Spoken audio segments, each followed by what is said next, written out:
sponsors. Now, so you are not as short as they. So we'll put it about right here. All right. And then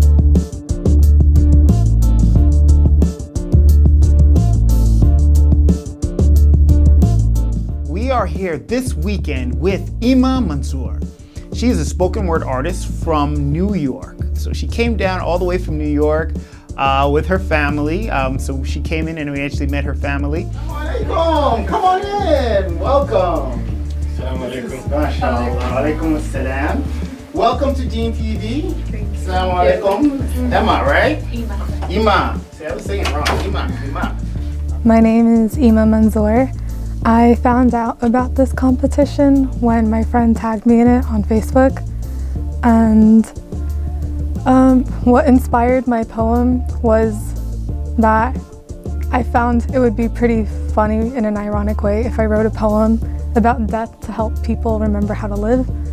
So I figured I'd go with it. The hadith I describe in my poem is actually one of my favorite hadiths. It describes the death of a believer and then the death of a disbeliever. So I chose to do the death of a believer for it. Because inshallah, we all want the death of a believer. Okay, well, what we're going to do is we are going to record and get yourself, comfortable inside the studio. And so let me show you a little bit about the studio over here. The studio. We have fun here. This is a fun environment. This is where we do all of our recordings and stuff like that. You can feel free to step up here now. So you are not as short as they. Hope you don't. Can you hear me at all? Oh, okay. We basically immediately got to work on her spoken word. Her spoken word poem is a piece about Jannah, about her after she passes, her experience as she is accepted into the gardens of paradise, inshallah. She's basically describing her experience that she has, and it's a really beautiful poem. So initially we got working on it immediately, and she has a really good personality, so we were trying to bring out that personality in the piece. And then this is Dafa, and this is Why did you sit down? How are you? I'm good. So Mona, Donna is one of our interns here. Mona is an expert in spoken word. You can take this cool chair. They're all cool chairs, except for that one. Just kidding. It's funny that we have matching chairs. All right, so we did a first go at it. Salam, I am Mona Hagmagid. I am going to my sophomore year in university. So for the past 5 years, I've been a competing spoken word poet. I started out with my school slam team, competed through Miss, got to perform at ISNA. So yeah, that's a little bit about me.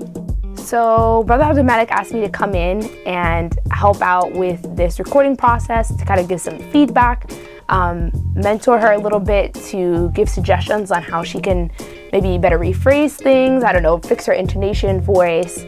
Right? You're saying, Ya Allah, like Rabbi, right? And then when you're talking about I would cry, I think that is a point. I remember in this one you paused a little bit. That is a point where the emotion can escalate. So you're like just talking about how you started to cry, right? And so there needs to be like that kind of like post-cry emotion there. So I came in with an open mind. I have never met her before, alhamdulillah. This is my first time meeting her. She's so sweet and so cute. So getting to hear her voice and how she performs poetry was helpful for me, because then I could kind of figure out what was her vision, and then try to help her execute that vision in the best way possible. Now, I'm gonna start recording. We're just gonna go through it just to get comfortable, and then we'll see how it sounds, and we'll go. So ready? 1, 2, 3, and go. I didn't know that the moment my last breath escaped my lungs, my soul would come alive. I didn't know that when I opened my eyes, the angel of death would look so kind. I thought when the moment my soul left my body, it would cry. I thought I'd see my mourning family and wish I were still alive. I didn't. My name is Duha, and I am an intern here at DeenTV. Brother Malik asked us, me and Mona, to come here to kind of be support, to kind of help out when it comes to the rhythm and the style of her poem. If you want, you can, if your poem's not already broken up into those 3 parts, that way when you're saying it, it's more like clear, oh, change your tempo. Do you have stanzas? Or is it all written in one? No, it's stanzas. Yeah, Okay. I'll like put more gaps between. Oh, I feel like I definitely learned a lot. It was interesting because everyone would be like, oh, try this other way of saying it. I'd be like, oh, I didn't think of doing it like that. Okay, let's try it. And it was really nice seeing all the different emotions a poem could evoke based on how I said it. I felt like it was really nice having everyone be like, Eema, you're doing good. Here, try this too. A better way to mention that is kind of, you know how when Prophet someone said, Ummati, he was like lying on his deathbed, right? Yeah. When you say that, you want to say it with such like emotion and energy because you're trying to say, this is what he said, and here I am, like with him. And then at the last part, Ya Rabbil Alameen, and then you can close it. So people have to understand that it's like finished and closing. So far we've kind of talked a little bit about switching up your pace. So Brother Joshua actually used to help me a lot when I was working on my missed poems. And whenever I would perform for him and say like, Brother Joshua, what do you think? He'd always say, you know, Mona, if you keep your voice like this, the audience will tune out. It's inevitable. The deeds of my kind, I'm even more in love with my Rabb who took me in stride.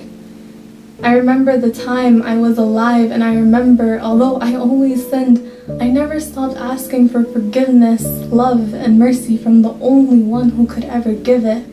You need to move your voice up and down. You need to craft a story. You need to build tension. You need to use your voice as a medium to deliver the message. And so I think working on that with her, she has a very beautiful cadence, natural cadence. And I'm rising and rising with an entourage cooler than that of the president and his Secret Service crew. Taylor Swift's posse? Nah, try having divine angels escorting you. I didn't know that the moment I met my creator, my soul would shine. But I think she was kind of stuck in it in the first couple takes that we did. And so practicing with her how to kind of break out of that, how to switch up her voice, how to channel the correct emotional energy for a stanza or a line or a verse, and then try to communicate that through the intonations and through her pacing, her pronunciation of certain words, all of that. So it's mostly refining because mashallah, it's a beautiful piece already. So just trying to make sure that we can craft something that is engaging from start to finish. I thought Mama's cooking smelled good. Roses too, man. I never knew there existed such a beautiful perfume. If my heart was still beating, it'd fly right out of my chest as I'm lifted up to the gates of Jannah, and my soul is something they gladly accept. I remember the time I was alive, and I remember although I always sinned, I never stopped asking for forgiveness. It was cool because I never spoke into a microphone like that before, in that sense. I was trying really hard to, I guess, not think about where I am and think about putting my mind where I want it to be when I'm performing. So, alhamdulillah, it was a good environment. The studio is really cool. It's really nice. They did a good job decorating it, whoever decorated it. After like the first 2 or 3 takes of her recording, we saw like little snippets of parts where she can improve, where like she can raise her voice and talk a little more excitingly and change the tempo from the beginning of the poem to the middle of the poem to the end of the poem. By the way, we can, like, if you have a gap, and all of a sudden, like, there's one part where you, I think, like, Yeah, you could take pauses. you can go back and you can do whatever you want, remember? So if you want, you don't have to do the whole thing through, like, if you want to take a pause, it's like, okay, now I'm going to do it.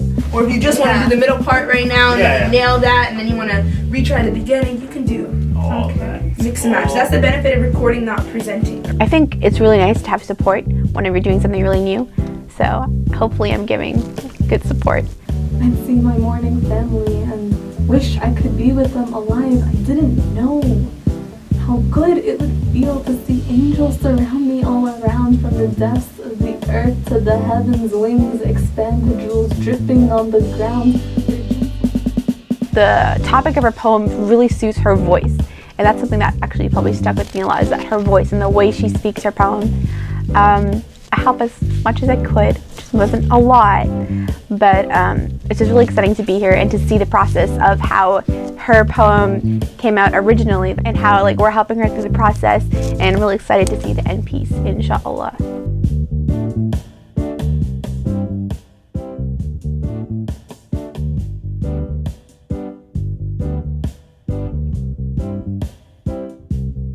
This DeenTV video was made possible in part by Islamic Relief USA, working together for a better world, by Guidance Residential, the #1 Islamic home financer in the US, and by Recycled Processes Incorporated.